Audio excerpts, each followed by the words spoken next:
beaucoup question, vous le savez peut-être pas, d'un film qui risque d'être interdit ou pas. On en est où aujourd'hui? On attend de savoir. Le film s'intitule Salafiste. C'est un documentaire choc qui raconte le quotidien de nos meilleurs ennemis. C'est une enquête au plus près des terroristes et des djihadistes, notamment au Mali et en Mauritanie. Et ce film a créé une petite polémique ce week-end au FIPA, le Festival international des programmes audiovisuels. Alors, la sortie de ce film est prévue mercredi, mais le film, nous y faisions allusion, est en attente de son visa d'exploitation.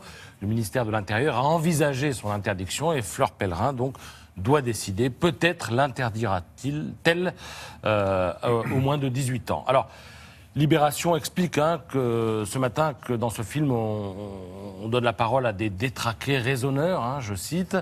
Le discours djihadiste est entrecoupé d'atrocités. Alors le discours, c'est le suivant. L'homme est une créature rebelle à la volonté divine. Il est l'esclave de ses passions. Alors il faut une action pour qu'il se soumette à Dieu. Et le réalisateur a suivi donc pendant un moment le chef de la police islamique de Gao.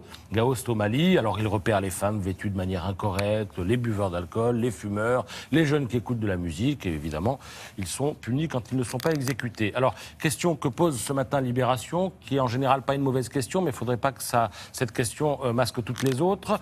Qui filme ? Quelle est la liberté accordée aux journalistes ?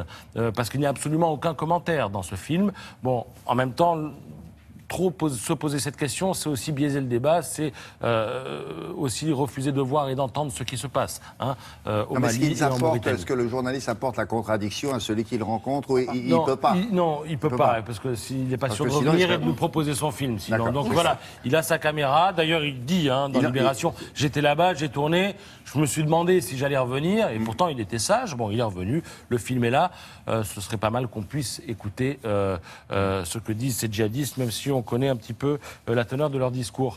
Dans Le Monde, Claude Lanzmann publie une tribune dans laquelle il demande que le film ne soit pas interdit. Il demande ça à Fleur Pellerin. Il rappelle que la dernière interdiction d'un film date de 1962, pendant la guerre d'Algérie, quand la police parisienne jetait dans la Seine les manifestants du FLN. Je rappelle que Claude Lanzmann a été résistant et que c'est lui qui a réalisé un autre film, Shoah, qui dénonçait des choses aussi. Alors dans le Figaro, il est beaucoup question de mode, évidemment, ce matin, puisque s'ouvre une semaine de haute couture. Isabelle me contredit si je me trompe. Voilà quelques photos de ce que vous trouverez dans le Figaro ce matin. Il y a du Dior, du Versace, du Schiaparelli, j'espère que je l'ai bien dit. Et alors, dans ce contexte... Schiaparelli. Voilà, je vous disais, ma langue va fourcher.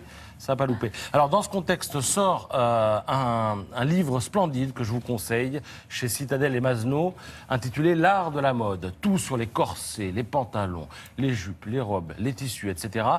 Toutes les influences aussi subies par la mode. L'influence de la musique, par exemple. La musique a été une source d'inspiration. Regardez, les punks, par exemple, ils ont émergé en Angleterre en 1976. Leur esthétique est grinçante, heurtée, agressive, tout ce que vous voulez. Et ils avaient une marraine qui était Vivienne Westwood. Ouais. Aujourd'hui, ces vêtements que vous pouvez voir sont dans les plus grands musées du monde. Vous en avez là à Tokyo, vous en avez à New York, vous en avez à Londres. Influence des époques aussi. La Révolution a débouché sur une manière de s'habiller. L'époque napoléonienne a coïncidé aussi avec une autre manière de s'habiller. Bref, ce livre est très complet. C'est un pavé, c'est gros.